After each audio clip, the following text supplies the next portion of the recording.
इस बुलेटिन के प्रायोजक हैं योगमणि इंस्टीट्यूट ऑफ नर्सिंग। नमस्कार, जबलपुर लाइव में आपका स्वागत है। मैं हूं आपके साथ अंकिता और आइए अब खबरें देखते हैं विस्तार से।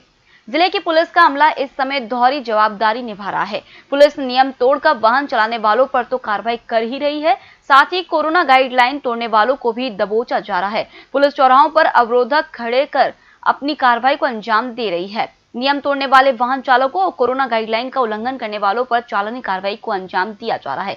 इस कार्रवाई से पुलिस सरकारी खजाना भी भर रही है।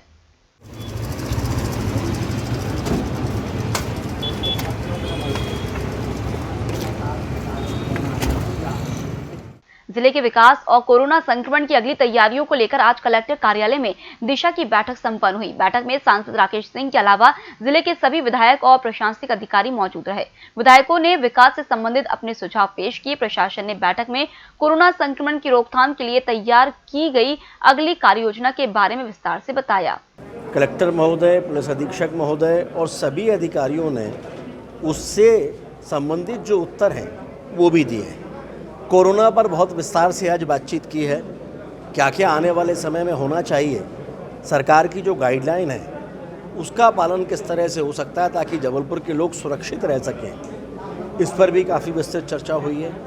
और आज मैंने विशेष रूप से जबलपुर के विकास से संबंधित जो मुद्दे हैं, 200 करोड़ रुपए मैंने सैंक्शन कराए हैं टेक्नोलॉजी सेंटर के लिए। वो टेक्नोलॉजी सेंटर के लिए 20 एकड़ ज़मीन की आवश्यकता है। रिछाई में वो चिन्हित कर ली गई है, लेकिन बहुत जल्दी वो ज़मीन टीएनसीपी के माध्यम से उसको अनुमति मिले ताकि टेक्नोलॉजी सेंटर का काम शुरू हो।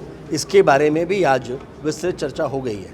उसके साथ साथ गढ़ा का जो सेंट्रल स्कूल है उसका भी तय कर लिया गया है। वो ज़मीन का मामला काफ़ी दिनों से अटका था। कलेक्टर महोदय ने अपने पास से प्रस्ताव राज्य शासन के पास भेज दिया है, जल्दी ही वहाँ से लौटकर वापस आएगा।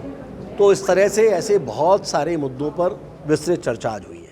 कोरोना महामारी के संक्रमण की रोकथाम की दिशा में वे किसान रोड़ा बनते नजर आ रहे हैं जो खेतों में नरवाई जलाने पर आमादा हैं। यह जानते हुए भी कि नरवाई जलाने के कारण होने वाले वायु प्रदूषण से नागरिकों को कोरोना के गंभीर संकट का सामना करना पड़ सकता है, वे मनमानी से बाज नहीं आ रहे हैं।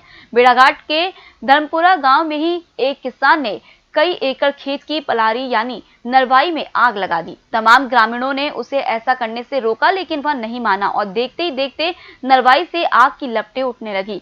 गुरुवार देर रात हुई इस घटना के बाद जलाई गई नरवाई से आज सुबह तक धुआं उठता रहा। बेड़ाघाट का धर्मपुरा ही नहीं बल्कि जिले भर में तमाम ग्रामीण क्षेत्रों में किसान खेतों की नरवाई जलाने पर जोर दे रहे हैं। उनके ऐसा करने से कोरोना की गंभीर संकट का अंदेशा बना हुआ है।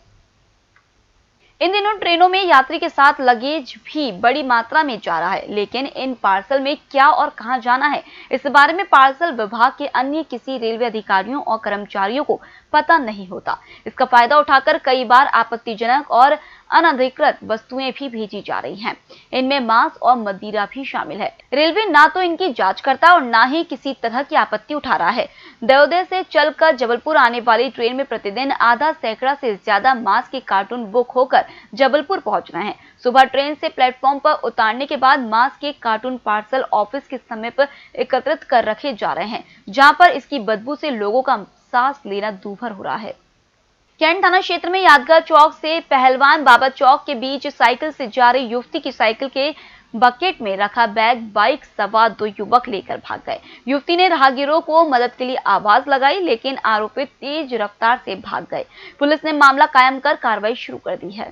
मेडिकल से आ रही थी, डिस्काउंट मेडिकल से घमापुर जा रही थी अपने घर मम्मी की दवाइयाँ लेकर, और ऐसे रास्ते में डोली में बैग रखा हुआ था।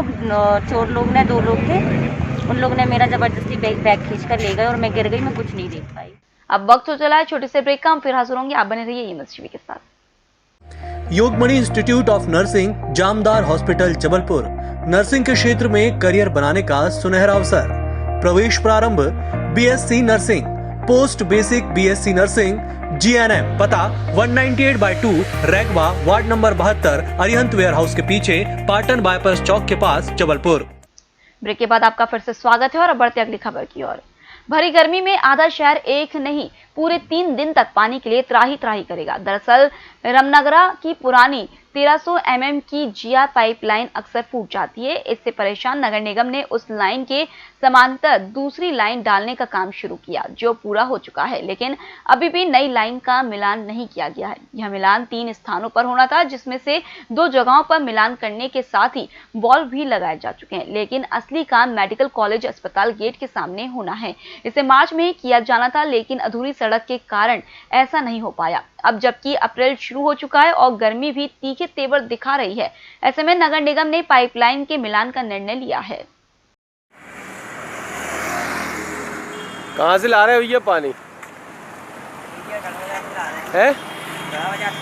कब से नल नहीं आ रहे? 2-3 दिन हो गए। बहुत परेशान हो। शहर में अब बिजली सप्लाई कभी बाधित नहीं होगी। नया गांव 220 केवी सब स्टेशन या विनोबा भावे में कोई फॉल्ट भी आता है तो गोरा बाजार के नए 220 केवी सब स्टेशन से सप्लाई होगी। 30 करोड़ की लागत से तैयार इस नए सब स्टेशन का आज सीएम शिवराज सिंह चौहान ने वर्चुअल कार्यक्रम में लोकार्पण किया। इस मौके पर सांसद राकेश सिंह और कैंट विधायक अशोक रोहानी स्थानीय स्तर पर आयोजित कार्यक्रम में शामिल हुए। इस सब स्टेशन से सैन्य क्षेत्रों के अलावा उद्योगों को भी भरपूर बिजली मिल सकेगी। जानकारी के अनुसार शहर के लगभग 1 लाख से अधिक उपभोक्ताओं की अब बिजली की समस्या दूर हो जाएगी। वोल्टेज ट्रिपिंग की दिक्कतें नहीं सताएगी। कुल मिलाकर कैंट विधानसभा क्षेत्र का विकास कैसे बेहतर हो सकता है, यही एक सोच है और उसी का परिणाम है कि 2007 में दादा ने जब विचार किया, उसका लगातार फॉलोअप भाई अशोक रोहानी जी ने किया और आज इसका विधिवत लोकार्पण हम कर रहे हैं 220 केवी केंद्र का। इसके पश्चात कैंट विधानसभा क्षेत्र के लोगों को विद्युत की समस्या जो थोड़ी बहुत कभी होती थी, उसका भी सामना नहीं करना पड़ेगा। मैं अभिनंदन करना चाहता हूँ प्रदेश के यशस्वी मुख्यमंत्री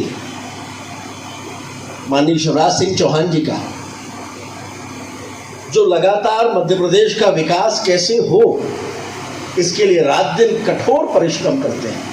जबलपुर के बरगी के आगे चाक घाट में आरटीओ के संभागीय उड़न दस्ते के सिपाही को कंटेनर से कुचलकर ड्राइवर ने जान लेने की कोशिश की। चेकिंग के लिए रोके जाने पर ड्राइवर ने सिपाही के ऊपर ही कंटेनर चढ़ा दिया।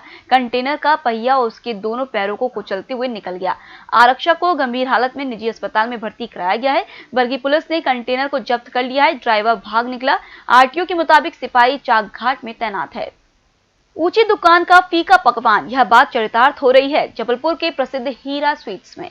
चैनल बनाकर मिठाई की दुकानें मोनोपोली की तर्ज पर संचालित करने वाले हीरा स्वीट्स के प्रेमनगर आउटलेट में फफूंद लगा पिज्जा बेस बेचा जा रहा है। हीरा स्वीट्स में बेचा जा रहा यह पिज्जा बेस गर्मी के इस मौसम में संक्रामक रोगों के प्रसार का कारण भी हो सकता है। गत शाम हीरा स्वीट्स के प्रेमनगर आउटलेट से पिज्जा बेस खरीदने वाले सुरेंद्र सिंह ने एक वीडियो जारी कर लोगों से जागरूक रहने को कहा। स्वीट्स मदरमहल प्रेमनगर से मैंने ये पिज़्ज़ा बेस खरीदे।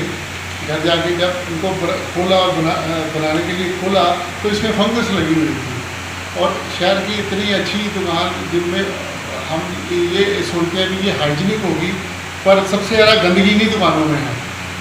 ये इनकी क्वालिटी इतनी घटिया है कि ये ज़रा भी उसको चेक नहीं कर रही है। देखिए ये फंगस वगैरह तो खा जाता तो क्या हालत होती उनकी, जैसा आपके सामने है ये fungus pizza. Medical college Jabalpur के कोविड प्रभारी डॉक्टर संजय भारती ने कोरोना के लगातार बढ़ते प्रकरणों को देखते हुए नागरिकों से अत्यधिक सतर्कता बरतने की अपील की है। उन्होंने कहा है कि कोरोना के इतने गंभीर मामले सामने आ रहे हैं कि लग रहा है कि अभी नहीं संभले तो स्थिति बहुत भयानक होगी। उन्होंने वीडियो के जरिए जबलपुर की जनता से अपील करने के साथ साथ जरूरी गाइडलाइन भी बताई। पिछले साल से ज्यादा बुरे हालात हो सकते हैं। पिछले वर्ष 2020 में हम सभी ने कोरोना त्रासदी को झेला, परंतु सभी जनमानस के शासन प्रशासन सभी के सहयोग से हम लोग उस पर विजय प्राप्त कर पाए, क्योंकि हमने मास्क का उपयोग किया, हम घरों से बाहर नहीं निकले, सोशल डिस्टेंसिंग का पालन किया, सैनिटाइजेशन का उपयोग किया। इस तरह से हम सभी मिलकर अनुशासन में रहकर उस पर विजय प्राप्त कर पाए। परंतु अब पुनः कोरोना इन्फेक्शन तीव्रता से बढ़ रहा है हम मेडिकल कॉलेज में देख रहे हैं कि बहुत गंभीर अवस्था में मरीज हमारे पास पहुंच रहे हैं और बहुत ज्यादा संख्या में पहुंच रहे हैं। इसका कारण क्या है? क्योंकि लोग लापरवाही कर रहे हैं, अपने लक्षणों पर ध्यान नहीं दे रहे हैं। जब ज्यादा बीमारी बिगड़ रही है उसके बाद ही वो डॉक्टर के पास आ रहे हैं। हमें फिर से सचेत होना है, फिर से पुराने उसी नियमों का पालन करना है, फिर से हमें घरों से नहीं निकलना है जब तक कि आवश्यक ना हो। हमें फिर से मास्क का आवश्यक रूप से प्रयोग करना है। हमें सोशल डिस्टेंसिंग का पालन करना है। वक्फ कब्रिस्तान ग्राम बढ़िया खेड़ा भोपाल में वक्फ संपत्ति के रूप में रजिस्टर्ड है। इसके बावजूद अधिकारियों द्वारा अवैध रूप से कब्रिस्तान के गेट पर 2 ताले डालकर वक्फ संपत्ति पर अवैध रूप से मुस्लिम समाज के लोगों के प्रवेश पर अघोषित रोक लगा दी है। वक्फ कब्रिस्तान कमेटी के अध्यक्ष शेख शहीद और सचिव शेख शमशुद्दीन ने कहा है कि बढ़िया खेड़ा निवासी शेख शमसाद के 1 वर्षीय पुत्र जुबेद रजा का निधन हो गया था। मासूम को दफनाने हेतु कब्रिस्तान का ताला खोलने अधिकारियों से गुहार लगाई गई, लेकिन प्रशासनिक अधिकारियों का दिल नहीं पसीजा। स्थानीय ग्रामवासियों के दबाव के बाद अधिकारियों द्वारा कब्रिस्तान के गेट पर अवैध रूप से लगाए गए ताले को खोला गया। तब कहीं जाकर घंटों बाद मासूम बच्चे को दफन किया जा सका। फिलहाल इस बुलेटिन में इतना ही। बने रहिए EMS टीवी के साथ। नमस्कार।